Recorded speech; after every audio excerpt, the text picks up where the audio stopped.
Thank you for joining us. We are honored and privileged to have with us in the studio Dr. John Edwin Mason of the University of Virginia. Dr. Mason is an historian and is on the faculty in the Corcoran Department of History at the University of Virginia. John was an Army brat and grew up, as he says, all over the world, but he did graduate from high school in Cincinnati, Ohio. He obtained his bachelor's degree from the University of Cincinnati, went on to do graduate work, obtaining 2 masters at Yale University, and then earning his PhD from Yale in 1992. John Edwin Mason teaches African history and the history of photography. He has written extensively on early 19th century South Africa history, especially the history of slavery, South African popular culture, especially the Cape Town New Year's Carnival and jazz, and the history of photography. He is now working on Gordon Parks and American Democracy, a book about the ways in which Parks' Life magazine photo essays on social justice and the books that he published during the civil rights era challenged Americans' notions of citizenship, and at the same time made him one of the era's most significant interpreters of the Black experience. Dr. Mason, thank you for joining us. It's great to be here, Ted. Thanks very much. It's a real honor. Please call me John, Ted. All righty, I will. Thank you.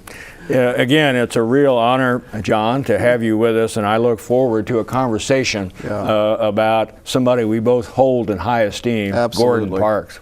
So let's just get started. Sure. Why are you writing about Gordon Parks? He's the most fascinating person I've encountered in my professional career. I spent the first part of my career writing history about ordinary people. I wrote about slaves, I wrote about slave owners, I wrote about people who weren't famous, but people who did appear in the archives. And now for the first time, I find myself writing about somebody who was really extraordinary. Somebody who was one in not 1 million, not 10 million, probably 1 in 100 million. A man who had an amazingly complex and extraordinary life, who started out poor, became even more poor and almost homeless for a time, had brush with petty crime, but then ascends to the top of his profession as a photojournalist and as a documentary photographer, becomes a very good writer, becomes an esteemed filmmaker, and along the way composes music. And a man who also had the most remarkable private life, a man who was almost always surrounded by people who genuinely loved him and held him in great affection. So it's an interesting experience to be shifting gears into writing about somebody who was, well, I've used the word, but truly extraordinary.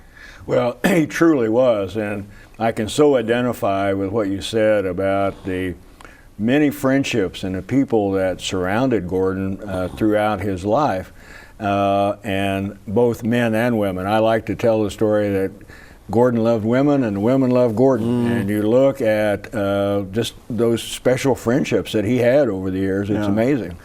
Well, my particular interest is photography. But his personality informs his photography, and I think in a variety of different ways.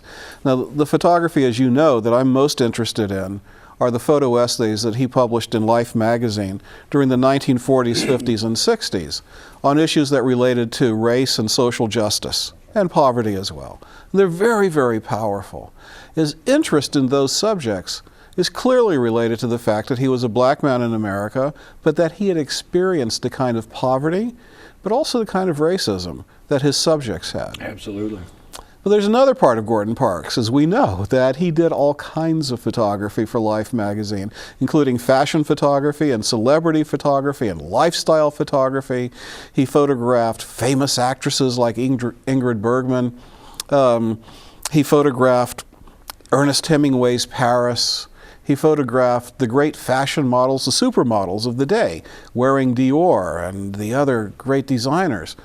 And so there's a part of him, the things that allowed him to do that were also the things that allowed him to work his way into people's lives. When he was doing these photo essays, whether they're on a famous actress or whether they're on an impoverished family in Rio or Harlem, he becomes a friend. He becomes a member of the family. He becomes an uncle to the children. And there's example after example of this where people will talk about what Gordon Parks meant to them. And, you know, there's something about the man that's very elusive, but is very real, that allowed him to establish comfortable, friendly relationships with the likes of Ingrid Bergman, the great actress on the one hand, and then Flavio, the desperately poor, uneducated Brazilian boy in the favela in Rio. So remarkable. Well, it is, and of course, I'm taken to Gordon's iconic photograph of Ella Watson that he did with the Farm Security Administration. That's right. And then you turn to Red Jackson in Harlem for Life, and he was able to identify with all sorts of people. And I think that's a good segue, John, that I wanted to ask you. As we know, Gordon spent his first 15 years in Kansas, in Fort Scott. Do you have a sense of how those early years formed Gordon Park to become the man he was? Sure. I think he was deeply ambivalent about Kansas and about Fort Scott. On the one hand, he grew up in a very warm and loving and supportive family. There's no question about that. And he talked about his family, and especially his mother, but also his father, as providing the foundation that he built everything in his life. The foundation of values, right? The foundation of dignity and respect and hard work. Those never left him. It was also a big and loving family, and he had the support of his siblings for much of his life as well. So those are the good things. And he had friendships. As you know, he came back to Fort Scott on assignment from Life magazine in 1950 to find out what had happened to the people that he had graduated ninth grade from the segregated Plaza School in Fort Scott. And he approached that assignment with real affection for his classmates. You know, these were deep friendships and deep relationships. So family and friendship, those were so important to him. That was a good part about Fort Scott. But Fort Scott was a very southern town. It was in a northern state. But in terms of race relations in Fort Scott, it was a segregated town. The movie theaters were segregated, the drugstore lunch counters were segregated, the cemetery was segregated. And segregation did not mean separate but equal. It was separate but unequal, right? So the schools that the African American kids went to, well, they weren't as good as the schools that the white kids did. The teachers tried to do their best. The principal, who was principal of the Plaza School, E.J. Hawkins, when Gordon Parks was there, I mean, he was a revered figure in the community. He was. So they did the best they could, but the best they could was not equal to whites. You look at the cemetery. The cemetery is very, very telling. It used to be segregated. The white part of the cemetery is up high on a slope, and the black part of the cemetery is down low in a very sort of wet area, you know. There was a hierarchy. There's a hierarchy in the movie theater. The blacks sat in the balcony. So, you know, he experienced not just those forms of segregation, but really harsh racism, you know, that, you know, being called the worst sort of words you can call somebody, you know, being beat up because of the color of his skin, and that scarred him. So he had this ambivalence about Fort Scott, this push and pull of love-hate relationship. You know, love-hate relationship, there's no question, and it lasted until the end of his life. Now, he did reconcile with Fort Scott. Right. He's buried in Fort Scott. Fort Scott desegregated the cemetery.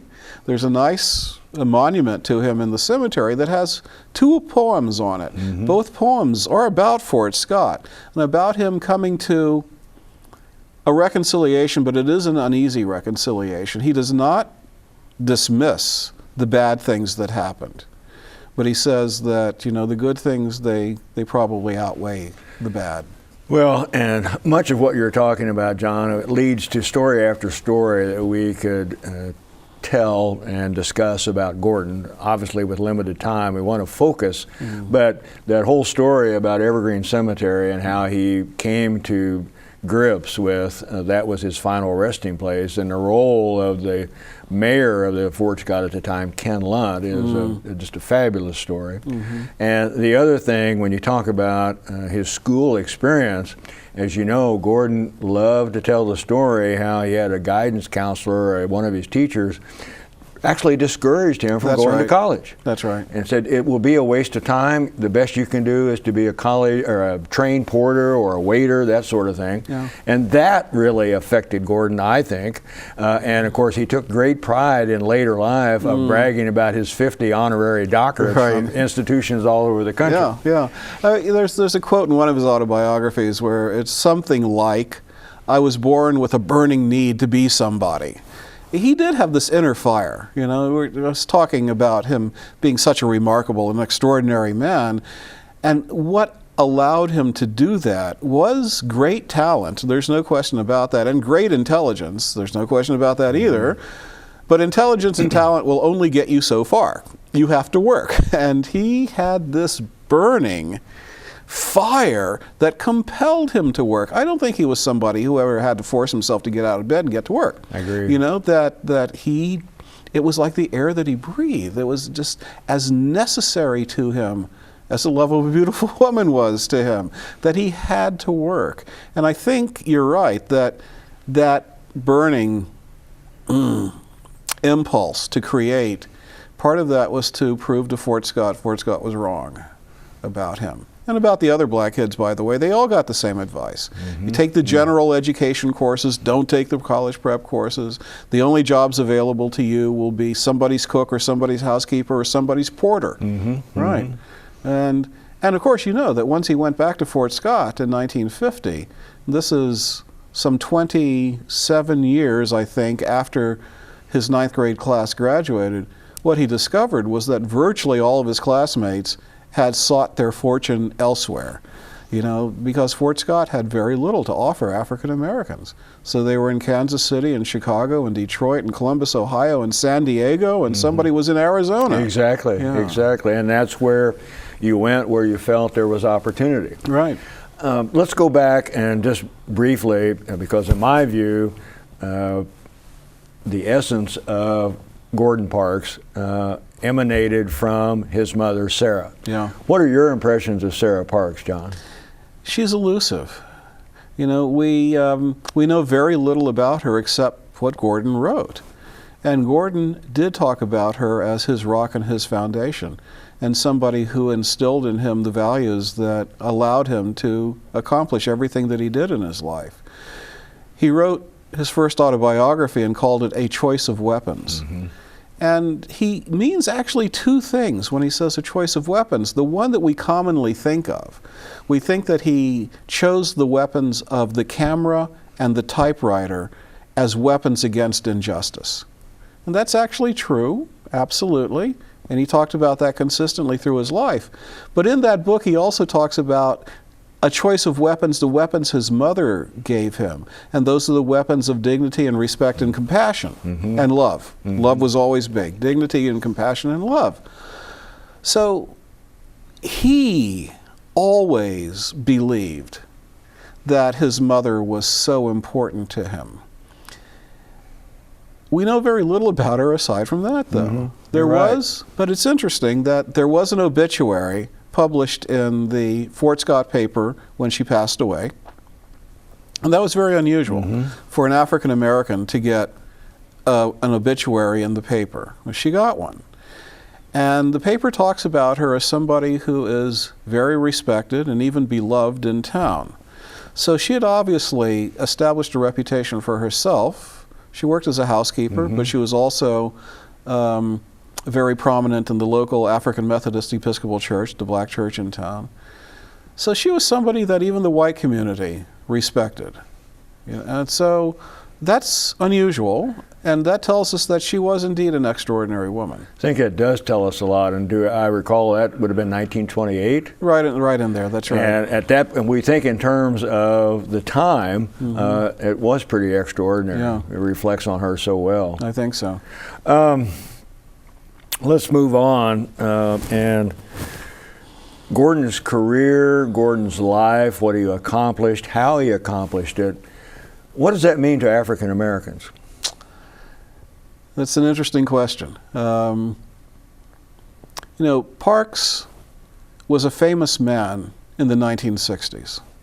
1968, CBS News did a documentary about him.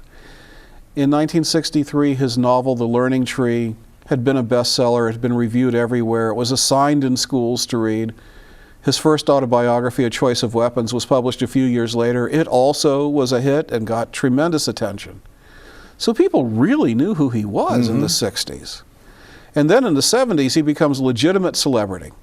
He starts making movies, right? He turns The Learning Tree, his novel about growing up in Fort Scott. He turns The Learning Tree into a movie. It was the first Hollywood studio production to be directed by an African American. He goes on to make Shaft, which is a detective story, a black private detective in Harlem taking on the mafia. But it's a really good movie. It holds up as entertainment. Well, and John Shaft is an amazing character. Yeah, that's right. He makes a series of movies after that. So there's a time when Gordon Parks is first famous and then a genuine celebrity, and everybody knew who he was and knew his work. And I think he meant a lot then. It's funny how fleeting fame is. We're here at Wichita State. And I'm here because this wonderful exhibition has opened at the Ulrich of Gordon Parks Photography. I was lucky enough to be a consultant on that and to do some of the writing for it that went into the brochure. But while I'm here at Wichita State, among other things, I met with a group of Wichita State students. These are very bright kids. These were from the honors program. And we had a great time in the gallery talking about Gordon Parks and talking about the photographs, and I was showing them around. But I always like to begin a conversation, especially with students, by asking them, well, who knows who Gordon Parks is? And so I asked, and these are bright kids. They've had good schooling. Only a couple of them had even heard the name Gordon Parks before they walked into the gallery. And then I asked them even, how many of you have seen Shaft, the movie? And very few have seen that. So, you're asking, what does Gordon Parks mean to African Americans now? And I think it's partly a generational question, and I think it is also partly how involved you are in the arts. So an African American who is elderly or middle-aged and who's involved in the arts will certainly know Gordon Parks and think of Gordon Parks as one of the great black artists of the 20th century. No question about that. And I have to say, black photographers, they worship Gordon Parks. But ordinary African Americans, I don't think he's fallen out of consciousness, especially for the younger generation. I think that's true for white Americans as well. I think that he's less well known than he ought to be. And one of the reasons that I'm writing the book that I'm writing is to bring him back into popular memory and into popular culture, and to make the argument for his absolute vital importance in the 1940s, 50s, and 60s as a photographer.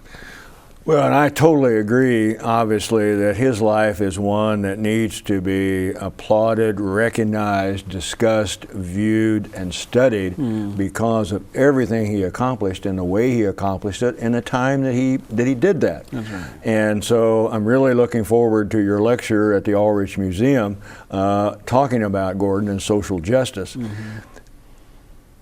Let me then take you to Life magazine.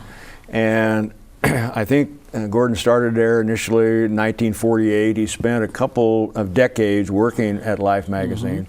And in the context of the time, Life magazine was the CNN of the day, if you will. Absolutely. That magazine weekly was on every coffee table in most of white America. Yep. Having a black photographer like Gordon Parks telling his story, what did that mean? It was remarkable. There are things about Gordon Parks' life that are almost literally unbelievable. So you've already mentioned how in 1942 he went to work for the Farm Security Administration, which had a photographic unit which at that time was world famous. It had employed photographers who are historical figures like Walker Evans and Dorothea Lange. It produced this immense and immense and gorgeous body of work.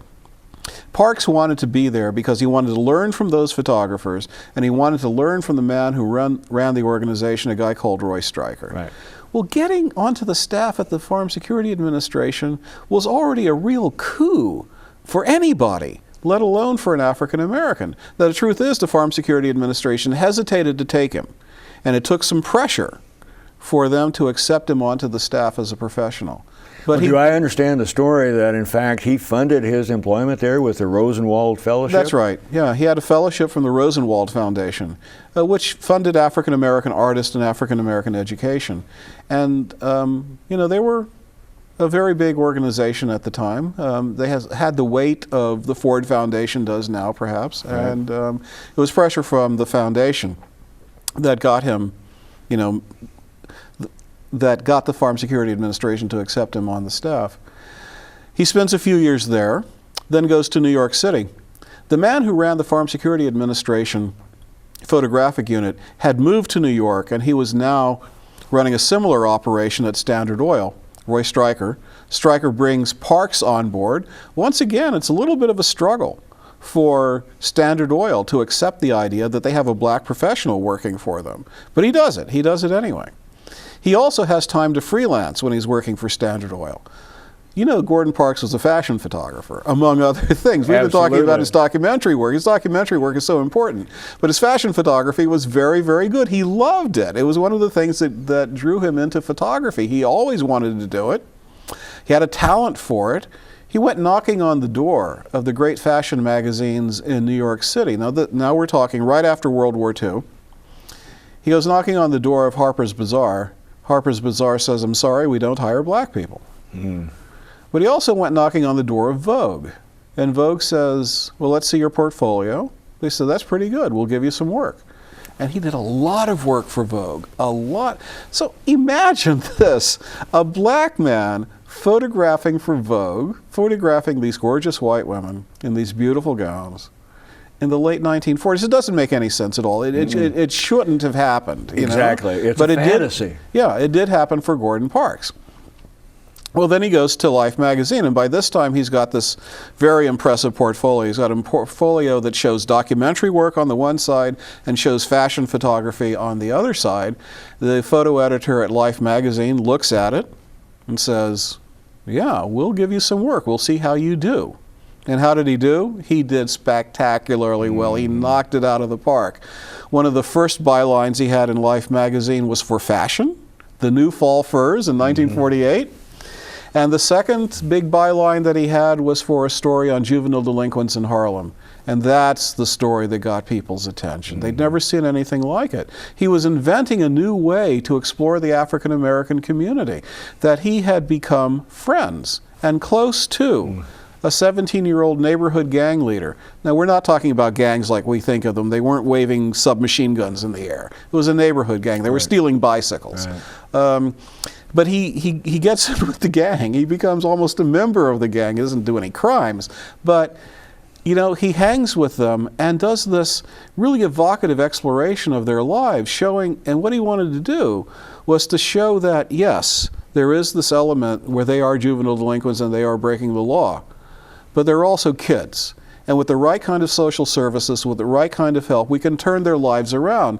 And so he's very clear to show both sides of their life. Hanging out with the gang, but hanging out with mom, hanging out with the girlfriend, hanging out with the little kids in the neighborhood.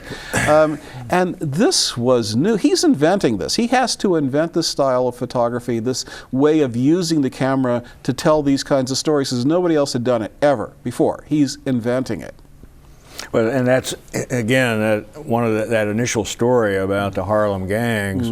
When you look at the photographs that he took of the family and being at home, it is what you might, it conveys to me the sense that this is an average American home. Yeah. These are people that appreciate their family. They have feelings like the rest of us, and that's so important to convey that, and he had this opportunity at Life magazine to do that.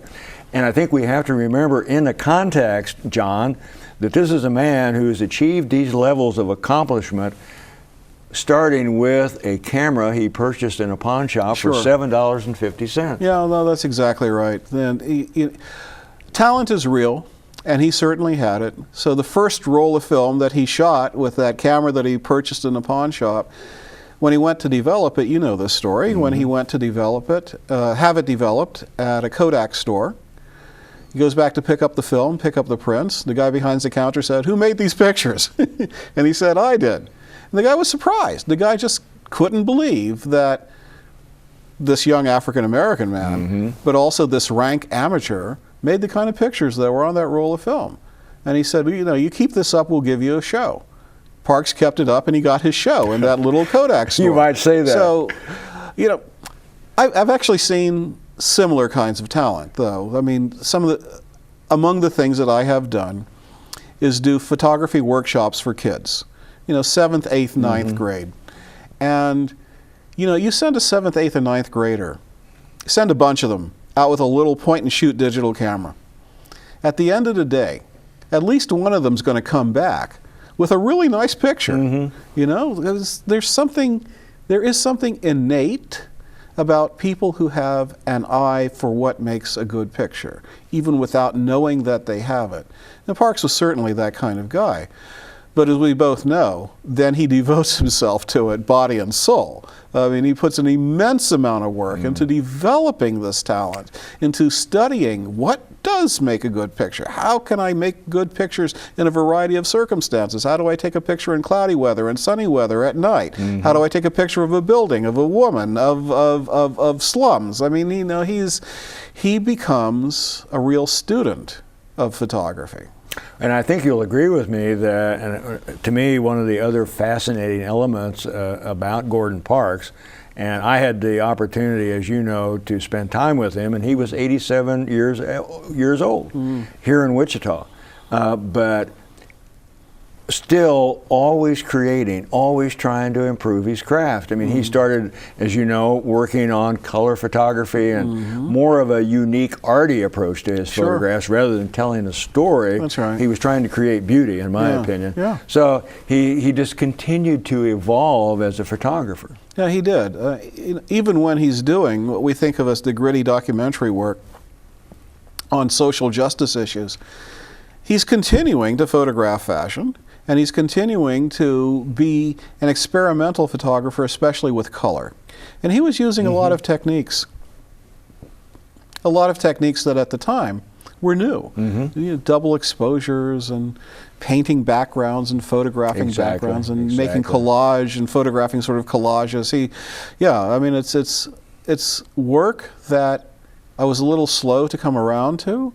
But now I do see it as very beautiful, for sure. It is. And I think it's an important part of his whole career. Yeah. John, I would be remiss, since we are at Wichita State University, if I didn't ask you about your utilization of the papers that are in special collections at the Abloh Library. Sure. Tell our audience how you've utilized those resources. Okay. So, I'm an historian. And if a historian wants to tell a story about somebody, you need sources, you need evidence. You can't make it up. I'm not a novelist, I'm an historian. And so what historians like are papers. Historians like letters. Historians like diary entries. Historians like memoranda within corporations. And what we have at Wichita State in the library are the Gordon Parks papers. And they are in an incredibly rich body of material that has everything from one of the typewriters that he used, to personal letters back and forth, to receipts from assignments at Life magazine, to notes from the field when he was working on stories for Life, to diary entries, to drafts, first draft, second draft, third, fourth, and fifth drafts of the various books and poetry that he wrote. And one of the things that's most interesting to me are letters to Gordon Parks and letters to the editors of Life magazine from readers who were moved by particular stories. So if he did a story on segregation in the South, if he did a story on the black Muslims, if he did a story on an impoverished family in Harlem, if he did a story on a poor boy in Rio, I can go to those files and I can look through the letters, and sometimes there are hundreds of letters. And you get a sense of how Parks is reaching people. Now, the letters are not all praise. Some of the letters are. Then they write in and say, "You're the most brilliant man who ever lived." And some of them write in and say, "You really touched my heart." Some of them are really hostile. Some of them are saying that, you know, you're fanning the flames of racism, reverse racism. You know, how can you treat, you know, the black Muslims with respect or something like that. About poor people, well, why don't they stop having babies and get jobs? So some, you know, but the point is that no matter what he did, he was touching people. He was evoking a response. Now, most of the responses were positive. And some of them are really emotional, that you can see that he really has reached deep inside some people, and they write back some extraordinary soul-searching and introspective letters. So you'll get, now here's a letter that I read the other day. As you know, I'm doing research while I'm here in Wichita. So I read a letter the other day, and it is about a story on segregation in the South. And a woman writes in. She identifies herself as a white Southerner, and she's the mother of 4 girls. And she's, I think, probably just has a high school education, judging from her grammar and a few spelling mistakes. It's a handwritten letter. It goes on for page after page, where she talks about growing up as a white girl in the segregated South and just sort of accepting segregation. You know, maybe knowing that something was a little wrong, but not having the words, the vocabulary, the ideas to challenge it in any way. And now being confronted by this story where Parks has taken her into the lives of this extended African American family and showed her that they are essentially people just like her, but look at all these constraints under which they work and the way that their lives are circumscribed by the rules of segregation in the South. She's really been touched. She pours out her heart. I mean, I have no idea where she takes it after that, but this has stimulated this poor woman into writing this 5 or 6 page handwritten letter to Gordon Parks. You know, there are many letters where you can tell that people are really touched. And by the way, when I say many letters, I'm talking about hundreds in some cases. I'm not talking about 2 or 3. Well, of course, it's very gratifying to me to know that those materials are of value to you and continue to promote the legacy of Gordon Parks and to tell his story. And again, we go back to the power of Life magazine in this period of time. And I think that there's a couple of stories there that we could talk about that not only shows the power of Gordon's photography and those stories, the essays that went along with his photographs, but his humanitarian efforts and impacting people, as I read, Flavio, the story of the young man in Brazil, and then the Fontanelles, his family. One of the photographs I really appreciate is at the poverty board, where it shows the mother with her children appealing to the administrative bureaucracy for support. But both of those stories led to influx of funds to provide medical care to Flavio and a new home for the Fontanelles. And that's, to me, powerful. It is powerful. There's no question about it. So, as you say, in the story about the Brazilian boy and the story about the family in Harlem, they were separated by 7 or 8 years. But in both cases, Life magazine's readers not only sent letters, but they sent money. They said, we want to help this boy and we want to help this family. In both cases, Life contributed funds from the corporate account. In the case of the Brazilian boy, it moved his family out of the favela, out of their shanty, and into a nice built house. Flavio himself was very ill. He had severe asthma. He was brought to the United States and treated in Denver, Colorado at an internationally respected children's hospital for respiratory diseases. In the case of the Harlem family, the Fontanelles, actually, you know, it's Fontanelli. Really? Yes. Gordon Parks I did not also know that. made a documentary film about the Fontanellis. It's based on his photography and his reporting from the story, but he made it as a film. It was shown on TV. It was shown on what was then called educational TV. But Parks introduces the film himself. And Norman, the father, is sitting right next to him, and he tells your viewer, this is Norman Fontanelli. And I think he probably knew how to pronounce the name. So I'd been pronouncing it Fontanelle all the time. And I'm glad, you know, I've been educated. That's yeah, good to know. but you watch the film, it's the Fontanellis. But once again, Life's readers sent in money, donations. Life contributed to it. They moved them out of the slums of Harlem, moved them to Queens. But you know, in both of those cases, there's sort of a cautionary tale about what happens when you start interfering in people's lives. And in the case of the Brazilian family, they were moved out of their shanty, but the hopes and dreams of the father for setting up his own trucking business, I mean, they sort of came to naught. And in the case of the Fontanellis, it was actually quite tragic. They were moved to an apartment in Queens. Norman, the father, found a job, which he hadn't had, and so he found employment.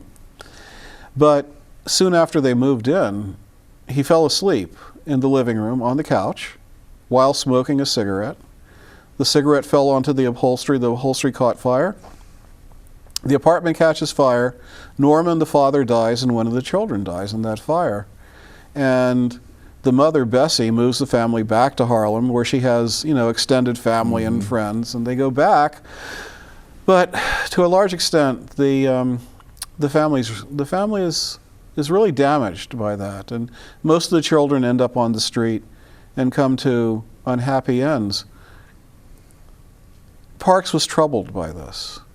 And you know, he stayed in touch with both Flavio, the Brazilian boy, and with Richard Fontanelli, the youngest of the Fontanelli children. He stays in touch with them his entire life. You know, he flies back to Brazil and produces a book about Flavio. He's always trying to help Flavio. And you know, the Flavio story is not by no means tragic. I mean, Flavio's life was saved by his treatment in the Denver hospital. The boy would have died without that. And, you know, and he's lived, I mean, he's still alive. And so, you know, he's lived a good life, and the family was helped. Did they achieve the Brazilian dream? Probably not, but, you know, it was good. Parks also stayed in touch with the Fontanelli family. And the youngest child, Richard, did manage to build a good life for himself. Good. He became a member of the maintenance staff at Columbia University. He was a part-time musician, had a part-time recording studio, and Parks helped him set up the recording studio. Married, you know, had 2 beautiful children. The tragedy there is he died so young. You know, he had not yet reached his 50th birthday when he died, very suddenly. I mean, it's really, it's a heartbreaking story. It is, it is, in so many ways. Yeah. And as we close out our interview, John, there's so much more we could talk about, but a couple of items I think I need to get to. And what do you want to tell? What is the focus of your book? What story do you want to tell? Okay. The focus of my book is to argue for the historical importance of Gordon Parks. He is now, in the history of photography, but generally in the art world, he's thought of somebody who has produced some powerful, iconic photographs, and some photographs of great beauty. But he's not seen as somebody who used words and images in the pages of Life magazine to address these issues of race and poverty in the United States and around the world, and bring them to this vast audience of Life's readers, affecting them and moving them, and thereby becoming one of the foremost interpreters of African American life and culture of his era. And do I mean to say one of the foremost interpreters? Am I comparing him with the likes of Ralph Ellison and James Baldwin? I certainly am. Now, I'm not going to argue that the text that he wrote for Life magazine or his A Choice of Weapons, I'm not going to argue that these books have the literary stature of the writings of Baldwin and Ellison. but I will tell you that they are very good. He has a very blunt and direct style of writing that also manages to reach the reader emotionally and intellectually. But you combine his writing with his photographs. Now, he was a great photographer, one of the greatest photographers to ever live. We can compare his photography as an artistic achievement to anything that Ralph Ellison or James Baldwin ever wrote. I agree. So you compare if you do what he wanted you to do, which is to understand his work as a totality, that is words and photography together, then we see that he reaches this, very, very, very high pinnacle of somebody who spoke directly, extensively to white Americans about the African American experience. I know you're continuing to do research, and I think you're going down to Fort Scott to That's continue. Right. Any idea when we can expect the book? I think it'll be finished in 2017. Good. And publications have long tails, but the book will be arriving soon enough, and I'm really excited to work on it. I'd have to say this will not be my last trip to Wichita, God willing. This is a place you have to come if you want to study Gordon Parks seriously. The archival collection of his papers that is here is the best in the country, by far, the richest, the most extensive. So I'll have to come back and do more reading in it. And as you know, the Ulrich Museum, Wichita State University's Ulrich Museum of Art, now owns something on the order of 170 Gordon Parks photographs, which is the second largest collection in any museum anywhere in the world. And so that's also a place where people are going to come if they want to know about Gordon Parks. The great thing about the Ulrich collection is that it has so many of the Life magazine photographs. But when I say Life magazine photographs, I mean not only the ones that showed up in the pages of Life magazine, but the unpublished photographs. So you can get a sense of what else he was shooting on these assignments, which often lasted for months. He was with the black Muslims for months. He made hundreds of photographs. Well, here you can get a sense of what those other photographs were all about, what didn't make it into the pages of Life. And that certainly means a lot to me, and I think Wichita State can be very proud of its resources and its efforts to honor Gordon Parks and the Parks family, and working with the Gordon Parks Foundation back in New York, we really have achieved a lot, in my opinion. In closing out, John, we've talked about my impression of Gordon Parks, not only from everything that I've read and his work that I've viewed and music I've listened to and movies I've watched, but having that personal interaction. My sense of it was, as an 87-year-old man, he was dignified, he was caring, he was appreciative of the attention that he was receiving here in Wichita, and he was very comfortable with what he'd achieved, and I think in some sense at rest regarding his life, his struggles, and he had learned from that. What are your impressions of Gordon Parks? No, I agree entirely with you. That I've never met the man. I'm sorry I did not, even though our lives overlapped. I never met him. So I know him through his photographs and through his writing and through hearing people talk about him. But I've read the poetry that he wrote towards the end of his life. And as we both know, this man never stopped creating. He was photographing in his apartment, even when he couldn't get out of his apartment, and creating these beautiful color abstracts, which are really quite something. Fabulous, fabulous. The poetry that he wrote, I think it's telling. It is written by a man who's at peace. It's written by a man who senses that his time on earth is short, but who recognizes that it's inevitable, might even be good that his time is coming. He's lived this extraordinary life. He's at peace with it. He is.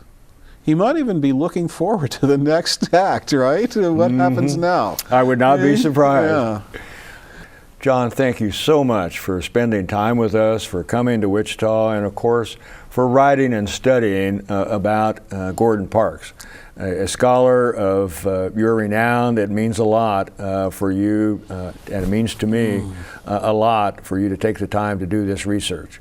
It's been an enjoyable interview. I know our audience is going to love your insights. Look forward to your lecture at the Ulrich, and thank you so much. Thanks very much, Ted. It's my honor and privilege to be here. Thank you. Thank you.